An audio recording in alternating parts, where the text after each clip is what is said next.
நீங்கள் பார்த்துக் கொண்டிருப்பது உங்கள் விஜய்.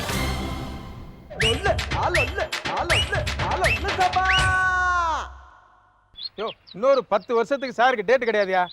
ஆமையா பிஸியா சொல்றத கேளியா. என்னையா டிஸ்டர்ப் பண்ணிக்கிட்டு இருக்கிறீங்க? முதல்ல அதை கட் பண்ணு. அது என்ன ஆவுனா கையில் ஒரு செல்போனை பிடிச்சிட்டு பேசிக்கினே இருக்குங்க. அது கூடவே பிறந்த மாதிரி. இன்னைக்கு என்ன ப்ரோக்ராம் சார்? இன்னைக்கு செகண்ட் சண்டே, உங்களுக்கு ஷூட்டிங் கிடையாது. நீங்க என்ன பண்ணுவீங்க? பஞ்சாயத்து தான். அகில உலக நடிகர் சங்கத்துல அடி தடி ரகலை நடந்துட்டு இருக்கு. நீங்க போய் பஞ்சாயத்து பண்ணுறீங்க. அங்க இருக்கிற கடன் தொல்லையை விட இவங்க தொல்லை பயங்கர பெஜாரா போச்சியா. இந்த எம்எல்ஏ எம்பிலாம் இருப்பாங்களே, அவங்கள வச்சு பஞ்சாயத்து பண்ண வேண்டியதானே? அது எப்படி சார்? எம்எல்ஏ சட்டசபைக்கு போறாரு, எம்பி பார்லிமெண்ட்டுக்கு போறாரு, மிச்சம் மீதி இருக்கிறது நீங்க தானே. நீங்க தான் போய் முடிச்சு வைக்கணும். அவங்க தலைவரே சபைக்கு போறது இல்லையே, இவங்க எதுக்காக போறாங்க? ஒருவேளை தலைவர் போகாத குறைய இவங்க நிவர்த்தி பண்றாங்க போல இருக்கு. Something is better than nothing. Next. நடிகைகள் தற்கொலையை தடுக்கிறது எப்படின்னு ஒரு ஆலோசனை கூட்டம். அந்த கூட்டத்தில் போய் நீங்க ஆலோசனை சொல்றீங்க. நான் போய் ஆலோசனை சொல்லணும். அவங்க யோசிக்காம தப்பு பண்ணிடுறாங்க. அப்புறம் நான் ஆலோசனை சொன்னா எடுபடுமாயா? முக்கியமான விஷயம், அந்த மீட்டிங்க்கு டான்ஸ் பார்ட்டி அத்தனை பேர் கண்டிப்பா வரணும். நெக்ஸ்ட். நடிகைகள் கற்பை பாதுகாப்பது எப்படின்னு சொல்லி பாதுகாப்பு கழகத்தில் மீட்டிங். அதுக்கு நீங்க போறீங்க, எல்லா கலைஞர்களும் கலந்துக்கிறாங்க. எல்லா கலைஞர்களும் வரது முக்கியம் இல்ல, அந்த கலை குடும்பம் வருதா. ஏன்னா கற்பை பத்தி பேசும்போது அந்த கலை குடும்பம் தலைமை தாங்கன்னா கரெக்டா இருக்கும். நெக்ஸ்ட். இது வரைக்கும் அடுத்தவங்க லைஃப் பத்தி மேட்ரு, இப்போ உங்க லைஃப் பத்தி மேட்ரு. அதான் படத்துக்கு கதை கேட்கறது. ஏன்னா நீங்க நடிச்ச 10 படமும் கண்டினியூஸா ஃபிளாப் ஆயிடுச்சுல. அதுவும் லேட்டஸ்ட் படம் இருக்கு பாருங்க, அதுல 10 கெட்டப் போட்டீங்க, ஒரு கெட்டப் கூட தேரல. அதனால கதையை கேர்ஃபுல்லா கேக்குறீங்க. அதுக்கு நான் பொறுப்பா இல்ல நான் பொறுப்பான்னு கேக்குறேன். கடைசி படத்துல 10 கெட்டப் போட்டேன்ல, ஃபாரின் லண்டன்ல இருந்து மேக்கப் பண்ண கூட்டிட்டு வந்தேன். என்ன ப்ராப்ளம்? அவனுக்கு லாங்குவேஜ் புரியல, மேக்கப் போட தெரியல, படம் சூப்பர் ஃபிளாப். ஆட தெரியாதவனுக்கு மேடை கோணலாம். ஒன்னும் இல்ல சார், சங்கத்துக்கு போகணும்ல, லேட் ஆயிடுச்சுல, வாங்க போலாம். வா வா. அண்ணே, இன்னைக்கு மீட்டிங்ல பிச்சு உதறிட்டீங்க. நான் என் கடமையை தானே செஞ்சேன். கற்பை பத்தி பேசுனீங்க பாருங்க. மீட்டிங்ல இருக்கிற ஒவ்வொருத்தனும் உங்களை பத்தி தான் பேச ஆரம்பிச்சிட்டான். என்ன பேசுறாங்க? என்ன பேசுனாங்களா? கற்பை பத்தி இவெல்லாம் பேச ஆரம்பிச்சிட்டாங்க. படத்துல காமெடி பண்றானா இல்லையா, மீட்டிங்ல சூப்பர் காமெடி பண்றேன்னு சொல்லிட்டாங்க. பொறாமையா? பொறாம. அத்தனை பேருக்கு பொறாம. என் வளர்ச்சியை பார்த்து பொறாமப்படுறாங்க, அதான் அப்படி பேசுனாங்க. அதோடு இந்த நடிகைகள் தற்கொலை பண்ணிக்கிறாங்களே, அதை தடுக்கிறதுக்கு ஒரு ஐடியா கொடுத்தாங்க. அதை பத்தி என்ன பேசுனாங்க? என்ன பேசுனாங்களா? அடுத்த முதல்வர் நீங்க தான் சொல்லிட்டாங்க. போங்க, இந்த தற்கொலை தடுக்கிறதுக்காக அகில உலக நடிகர் சங்கத்துக்கு 5 லட்சம் ரூபாய் அபராதம் கட்டணும்னு சொன்னீங்க பாருங்க. ஆடிட்டாங்க அப்படியே. பின்ன இப்ப தற்கொலை பண்ணிக்கிறவங்க அத்தனை பேரும் அட்லீஸ்ட் ஒரு நிமிஷம் யோசிச்சுட்டு தற்கொலை பண்ணிப்பாங்கல்ல. அண்ணே, ஒரு சின்ன சந்தேகம். கேளு. சங்கத்துல நீங்க கோடு போட்டீங்கன்னு வச்சுக்கீங்க, எல்லாம் பொட்டி பாம்பா அடங்கிறாங்க. ஆனா அந்த ஒரு ஆள் மட்டும் படம் எடுத்த பாம்பு மாதிரி ஆட்டுறாரு ஆட்டு. ஆமா, அவரை நீங்க தட்டி கேட்கறது இல்லையா? அந்த ஆள் நடிகனே இல்லையா? அதையும் தாண்டி புனிதமானவர். அவரும் ரிஸ்க் எடுப்பாரு, ப்ரொடியூசருக்கும் ரிஸ்க் எடுக்க வைப்பாரு. அவரு கூட நோட்டீஸ் அனுப்பிச்சிருக்கிறேன், விளக்கக்கருத்து அனுப்புறேன்னு சொல்லியிருக்கிறாரு. சமயத்துல நீயும் ஓவரா தான் பேசலாம். அந்த ஆள் மாதிரி உள்ள போய் பேசலாம் வா. கிராமத்து சப்ஜெக்ட்ன்றீங்க, சம்மரா வேற இருக்கு. ஷூட்டிங் வந்து ஆர்டிகா, அண்டார்டிகா, ஆல்ப்ஸ் இங்கெல்லாம் வச்சுக்கோங்க. டைரக்டர் வர வேண்டிய அவசியமே இல்லைங்க, ஹீரோயின் வராங்கல்ல, அது போது. நான் பாத்துக்கிறேன். Thank you sir. Good morning sir. Good morning. உட்காருங்க. யார் நீங்க? நான் வந்து கணபதி ஊர்லேருந்து வந்திருக்கிறாரு.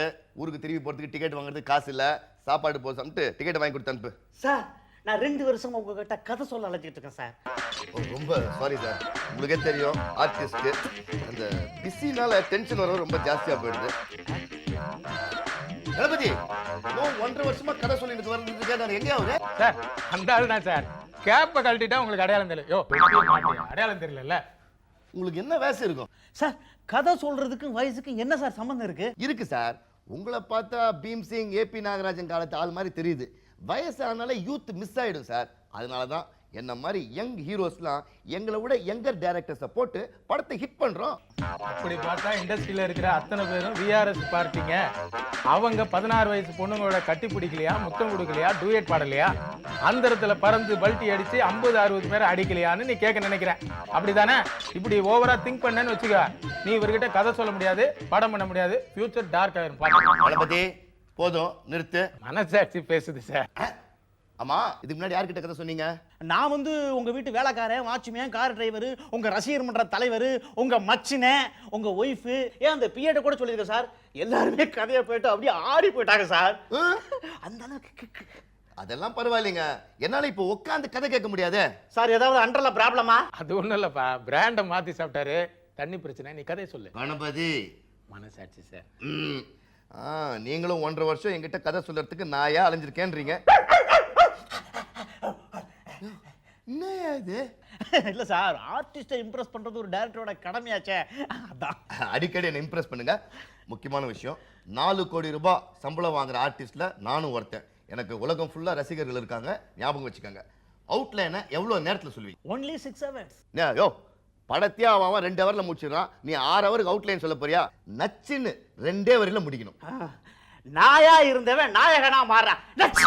என்னையா கடைசியில நச்சு? சார் தான் நச்சுன்னு முடிக்க சொன்னாரு. யோ, என்ன அது விட்லாச்சாரியார் மாதிரி நாயி நாயகன் ஒரு கதை? ஒண்ணும் இல்ல சார், ஊருக்கே நாயா உழைச்சவன் உலகத்துக்கே நாயகனா மாறுறான். ஓபன் பண்ண உடனே ஒரு மரம், டில்ல பண்ணா ஒரு பொண்ணு புளியங்க அப்படிக்கிட்டு இருக்கா. அவ கழுத்துல கட்டியிருந்த தாலி கலண்டு ஸ்லோ மோஷன்ல வேடிக்கை பார்த்துக்கிட்டு இருந்தவன் கழுத்துல விழுந்துருச்சு. உடனே அவ ஓடியாந்து என் தாலியை கொடுன்னு கேட்டான். தானா விழுந்த தாலியை தர முடியாதுன்னு அவன் சொல்லிட்டான். இந்த பிரச்சனை பல வருஷமா ஓடிக்கிட்டு இருக்கு, யாராலும் தீர்த்து வைக்க முடியல. அந்த பிரச்சனையை தீர்த்து வைக்கிறதுக்கு நம்ம ஹீரோ வர்றாரு. அவங்கிட்ட தாலியை கொடுத்து அந்த பொண்ணு கழுத்துல கட்டுறா அப்படின்னு சொன்னாரு. இந்த தீர்ப்பு பார்த்துட்டு அந்த ஊர் பஞ்சாயத்துல இருந்தவங்க எல்லாம் ஹீரோ ஓஹோன்னு பாராட்டுறாங்க சார். சூப்பர் சிச்சுவேஷன்யா. இதுல ஒண்டி ஒரு சாங் இருந்தா அவ்வளவுதான், படம் நிச்சயமா சில்வர் ஜூப்ளி தான். அந்த சாங் எப்படி இருக்கணும்னா சார், அது கூட என்கிட்ட இருக்கு சார். சிஎம் சிஎம் நீதான் சிஎம், பிஎம் பிஎம் நீதான் பிஎம், உன் காலடி மண்ணெடுத்து போட்டு வைப்போம், உன்னை கவர்மெண்ட் கோட்டையில நிக்க வைப்போம். Super sir. வருங்கால முதல்வர் வாழ்க, வருங்கால முதல்வர் வாழ்க. என்னயா இது? சார், இந்த படம் மட்டும் ரிலீஸ் ஆச்சுன்னு வச்சுக்கோங்க, நீங்க தான் முதல்வனே வண்ணே வண்ணே. இதெல்லாம் நடக்குன்ற? நடக்கும் சார். 2 படம் ஹிட் கொடுத்தவன சிஎம் ஆகணும்னு ஆசைப்படுறான். நீங்க 500 படம், அதுவும் சில்வர் ஜூப்ளி கொடுத்துருக்கீங்க. நடக்கும் சார். டைரக்டர் சார், இந்த படத்துக்கு என் ஃப்ரெண்டு கோவாவே மியூசிக் டைரக்டரா போட்டுடலாம். ஏன்னா ரெக்கார்டிங் செலவே கிடையாது பாருங்க. 4 இங்கிலீஷ் சிடி லெஃப்ட்ல கொடுத்தீங்கன்னா ரைட்ல காப்பி பண்ணி கொடுத்துருவாரு. ஆமா, அவர் ஹார்மோனியம் பண்ணிலே ஜெராக்ஸ் மிஷின் வச்சிருக்காரு. இல்ல சார், நம்ம லா காலேஜ் ஸ்டூடண்ட் அருமையா மியூசிக் போடுவார் சார். அனாவசியமா புது ஆள்லாம் போட்டு ரிஸ்க் எடுக்காதீங்க, அப்புறம் ஆடியோ ரைட்ஸே போவாது. இல்ல சார், நீங்க நினைக்கிற மாதிரி இல்ல. அவர் தமிழ் தெலுங்கு கன்னடத்துல எல்லாம் ஃபேமஸ். அவர் லா காலேஜ்ல படிச்சது அப்படிங்கறத காமிச்சுக்கிறதுக்காகவே அவர் போடுற பாட்டு பேக்ரவுண்ட் எல்லாத்துலயும் லா லா லா லா லா லா லா லா அப்படின்னு போடுவாரு. ஓ, அவரா? Dosa music director. என்ன sir dosa music director? Dosa எப்படி போடுவாங்க? திருப்பி திருப்பி போடுவாங்க. அதே மாதிரி தான் இவரும். ஒரே பாட்டு திரும்பி திரும்பி போடுவாரு. ஒரு படத்துல ஒரே பாட்டு திரும்பி திரும்பி போட்டா பாட்டு ஹிட் ஆயிடும்ல, அதே மாதிரி இவர் போடுற பாட்டுல எதுதான் ஒன்று ஹிட் ஆயிடும். நான் ஒரு ஆக்ஷன் ஹீரோ, அதை மறந்துட்டு இஷ்டத்துக்கு கதை விட்டுட்டு இருக்கியே. ஆக்ஷன் பாயிண்ட் ஆஃப் வியூல எதுவுமே இல்லையா? என்ன யோசிக்க ஆரம்பிச்சிட்டியா? இவர் தேர மாட்டாரு, நானே சொல்றேன். ஏன்னா ஒன் அண்ட் ஒன்லி நான் தான். ஹீரோயின் நம்ம நாட்டுல சுதந்திரம் வந்துச்சா அப்படின்னு டெஸ்ட் பண்ணிட்டதாக ஃபுல்லா உடம்பு ஃபுல்லா நகையெல்லாம் போட்டு ஒரு நாள் அம்மாவாசை காட்டி நடந்து போயிட்டே இருக்கும். 4 பேர் அவன் ஃபாலோ பண்ணுவாங்க. ஒருத்தன் கையில கத்தி, ஒருத்தன் கையில சுத்தி, ஒருத்தன் கையில செயின், இன்னொருத்தன் கையில காயின். காயினா அது எதுக்கு? சுண்டி போட்டு பார்த்து அவளை சீண்டி பார்க்கறது. ஃபாலோ பண்ணிட்டே போய் அவளை மடக்கிறாங்க. சேலையை உழுவுறான், இன்னொருத்தன் ஜாக்கெட்டை கிழிக்கிறான். அவன் காப்பாத்துங்க காப்பாத்துங்க அப்படின்னு கத்துறான். சார், அந்த நேரம் பார்த்து ஹீரோ அங்க வந்து பாரு. அப்பதான் நாயை காட்டும், என்ன காட்டும், என்ன காட்டும், நாயை காட்டும். அப்படியே கிராபிக்ஸ்ல மிக்ஸ் பண்றோம். யோ, நீ சொன்னிய டயலாக், நாயா இருந்தவன் நாயகனா ஆயிட்டான்னு, நம்ம ஹீரோ எப்படி டெவலப் பண்ணிட்டார் பத்தியா? நான் தான் டெவலப் பண்றேன்ல, நீ கூட சேர்ந்து டெவலப் பண்றியா? ஜாக்கெட்ல ஆரம்பிச்ச ஃபைட்டு மார்க்கெட்ல தொடர்ந்து டோல்கேட் மட்டும் போகுது. நம்ம ஹீரோவோட டார்கெட் என்ன? ஹீரோயினை எப்படியாவது காப்பாற்றணும்னு போடுறான் பாரு ஒரு ஃபைட்டு. எந்த படத்துல அந்த மாதிரி ஃபைட்டே வந்துடக்கூடாது. சவுத்து மேல நடக்கிறான், கம்பி மேல நடக்கிறான், கண்ணாடியை உடைக்கிறான், காரை கொளுத்துறான், எல்லாம் முடிச்சுட்டு வந்து வில்லனா அடிக்கிறான். அப்ப இது வரைக்கும் அந்த ஹீரோ வில்லனை ஒரு அடி கூட அடிக்கலையா சார்? நோ, ஸ்டண்ட் ரூல்ஸ் பிரகாரம் இதெல்லாம் செஞ்சு முடிச்ச பிறகுதான் வில்லன் அடிக்கணும். ஃபைட்டு முடியுது, துணி எடுத்து ஹீரோயின்கிட்ட கொடுக்குறான். கட் பண்றோம் சாங்ல அந்த ஹீரோயினோட புடவையை உருவுறான், பாவாடையை அவுகிறான், ஜாக்கெட்டை கிழிக்கிறான். அப்ப ஹீரோயின் காப்பாத்துங்க காப்பாத்துங்க அப்படின்னு கத்தலையா? பாட்டு பாடுறான்னு சொல்றேன்ல. நீ என் புடவையை உருவினாலும் இனிமை, நீ என் ஜாக்கெட்டை கிழிச்சாலும் புதுமை. என்ன சார் இது அநியாயம்? வில்லன் தொட்டா ஃபைட்டு, ஹீரோ தொட்டா டூயிட்டா? ஹலோ, வில்லனோட சம்பளம் 4 லட்சம் ரூபாய், என்னோட சம்பளம் 4 கோடி ரூபாய். லட்சம் பெருசா கோடி பெருசா? என்னையா புரியாம பேசுற? ஆக்ஷன் ஹீரோயா இவரு. அடிக்கடி ஃபைட் வச்சாதான் பெருசா எஸ்டாப்ளிஷ் பண்ண முடியும். தமிழ் இண்டஸ்ட்ரியில எத்தனை பேர் ஃபைட் வச்சா பெரிய ஆளா வந்திருக்காங்க தெரியுமா? புரியாம பேசுறியா? சார் சொன்னது கரெக்ட் தானே? தளபதி, முதல் தடவை கரெக்டாக பேசியிருக்கிறேன்.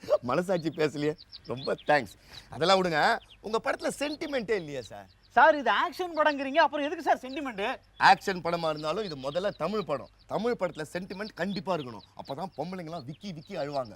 சாதாரண சென்டிமெண்ட் இருக்கக்கூடாது, பயங்கரமான சென்டிமெண்ட்டாக இருக்கணும். ஒரு தம்பிலாம் இருந்தால் பத்தாது சார், மினிமம் ஒரு 10-12 தம்பி வச்சிங்க தான் சென்டிமெண்ட் ஒர்க் அவுட் ஆகும். இந்த படத்தில் ஒரு நாள் தம்பிங்க அத்தனை பேர் வீட்டில் இருக்காங்க. பயங்கர மழை, வீட்டுக்குள்ளே டொக்குன்னு சொட்டுது. அண்ணன் தம்பிங்களை அப்படியே சக்கரை மாதிரி வளர்த்துருக்கிறாரா. தம்பிங்க மேலே தண்டி பட்டா கரைஞ்சிடுவாங்கன்னு சொல்லிட்டு என்ன பண்ணுறதுன்னு பார்க்குறாரு. கடகடகடகட பக்கத்து வீட்டுக்கு போய் ஒரு அலுமினிய சட்டி எடுத்துன்னு வந்து அப்படியே அந்த தண்ணியை ராத்திரி பூரா பிடிச்சிக்கிட்டே இருக்காரு. சார் மழை ஒழுகுனா ஒரு ஓரமாக ஒதுங்கி இருக்க வேண்டியதானே, இப்படி இல்லாமல் சிரமப்படணும். யோ, தள்ளி உட்காந்தா சென்டிமெண்ட் தள்ளி போயிடுயா. கதையெல்லாம் ஓகேயா, பட் என் படத்தில் எப்பவுமே ஒரு பஞ்ச் டைலாக் இருக்கணும். அப்போதான் என் ரசிகர்கள்லாம் அதை விரும்புவாங்க. சார் என் படத்துலையும் பஞ்சு டைலாக் இருக்கு சார். நானே விடிய விடிய யோசனை பண்ணது. உதாரணம் சொல்ற பாருங்க, கற்றது கையளவு கல்லாதது உலகளவு. யாயா அப்படி பீலா விடுற? இது நீ சொன்ன டைலாக்கா? யாரோ தமிழ் பெரியவர் முன்னாடியே சொல்லிட்டு போட்டாரியா? அதெல்லாம் வேணாம், நான் சொன்னதை நீ எழுதி வச்சுக்க. நான் ஒரு தடவை சொல்லுவேன், 2 தடவை சொல்லுவேன், 3 தடவை சொல்லுவேன், அப்புறம் சொல்லவே மாட்டேன். ரொம்ப அருமையா இருக்கு சார். சார் இப்போ ஹீரோயினை காட்டுறோம். இப்போ எதுக்கு அனாவசியமா ஹீரோயினை காட்டுறேன்? அதெல்லாம் பின்னாடி காட்டிக்கலாம். கரெக்ட், ஹீரோயினை பின்னாடி காட்டினா தான் ஜனங்களுக்கு இப்போ பிடிக்குது. இதான் லேட்டஸ்ட் ஃபேஷனு. ABC 3 சென்டர்லயும் ஆடியன்ஸ் விசில் பறக்கும். கொஞ்ச நேரம் கம்னு இருக்கியா? நான் பின்னாடி காட்டலான்னு சொன்னது பின்னாடி வர சீன்ல காட்டலான்னு சொன்னேன். இப்போ ஓப்பன் பண்றோம், நல்லா கேட்டுக்கங்க. முதல்ல கையை காட்டுறோம், காலை காட்டுறோம், கண்ணை காட்டுறோம், காதை காட்டுறோம், தலை முடிய காட்டுறோம். ஆனா மூஞ்சி மட்டும் காட்டுறது. ஒரிஜினல் மூஞ்ச மட்டும் காட்டணும்னு வச்சுக்கோ, ஜனங்க கைய போடுவாங்க மூஞ்சில, தெரியும்ல. மனசாட்சி பேசுது சார். அதோட நிறுத்திக்க. அப்படியே ஃப்ரேம் காமிட்டோம்னா ஒரு பலாப்பழம் மேலேந்து கீழே வந்துட்டே இருக்கு. நான் ஃப்ரேம் என்ட்ரி, தலையால் அந்த பலாப்பழத்தை உடைக்கிறேன், அப்படியே சருது. அப்போ ஒரு சாங், வந்தேண்டா பழக்கார ஒரு பலாப்பழத்தை உடைச்சு தாரேன். எப்படி சீனு? ஐயோ சூப்பர் சார். இது வரைக்கும் ஜனங்க வாயில வாழைப்பழத்தை தான் வச்சோம், இப்ப பலாப்பழத்தையே வைக்கிறோம். கணபதி மனசாட்சி சார்.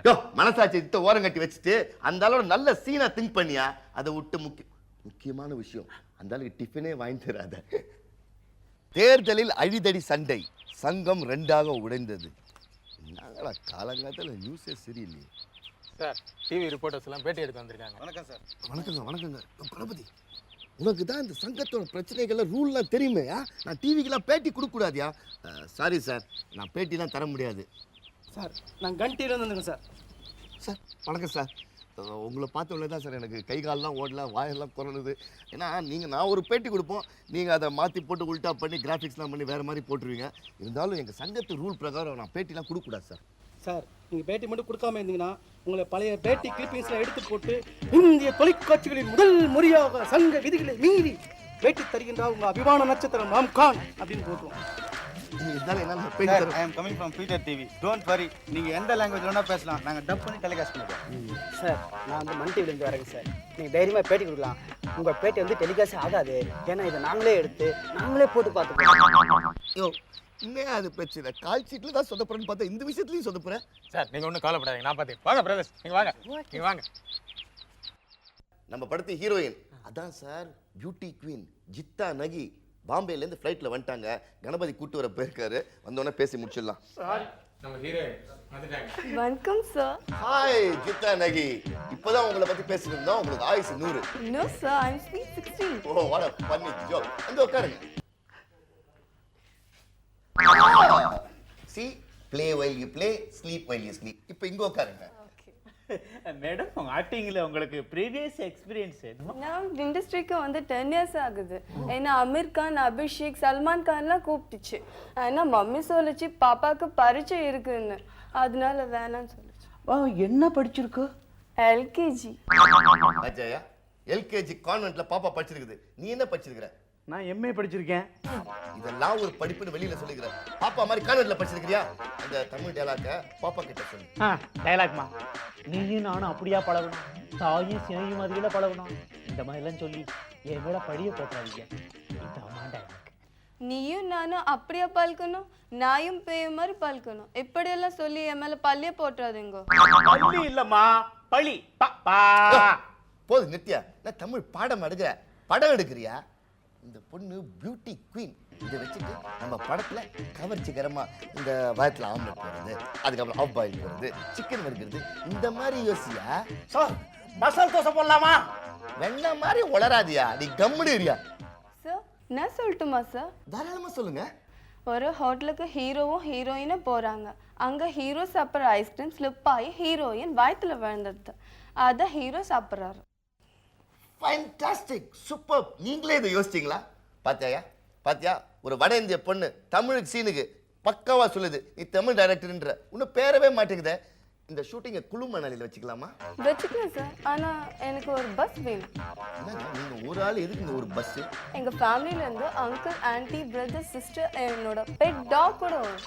கேட்டீங்கல்ல, ப்ரொடியூசருக்கு சொல்லி ஒரு பஸ் கேட்கறாங்க. ப்ரொடியூசர் திருப்பதி தானே?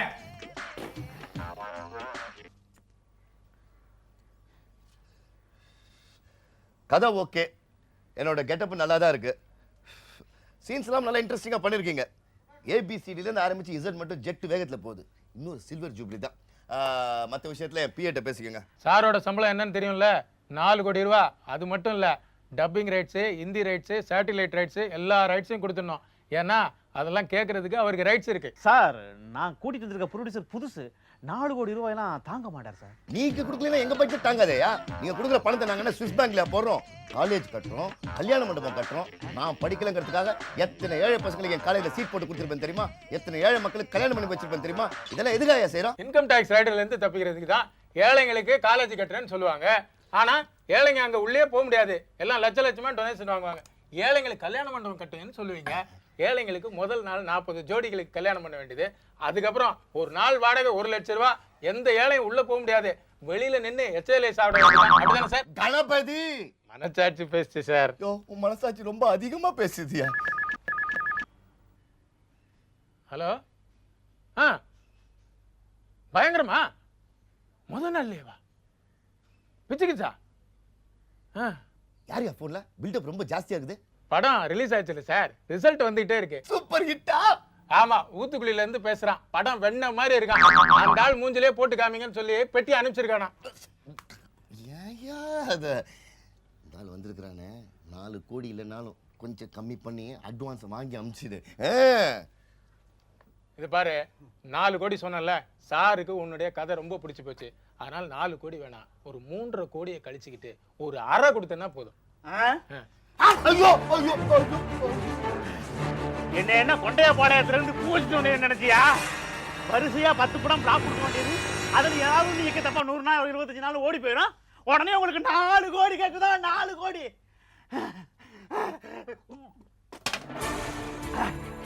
உங்க மாதிரி நிறைய பேர் இண்டஸ்ட்ரியில இருக்காங்கயா.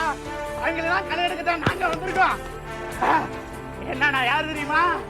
சினிமாவை சீக்கிரத்தை வந்த இந்தியா. 1 2 3 4 எத்தனை ரபா இது once more கேட்டு லொல்லு சபா லொல்லு சபா.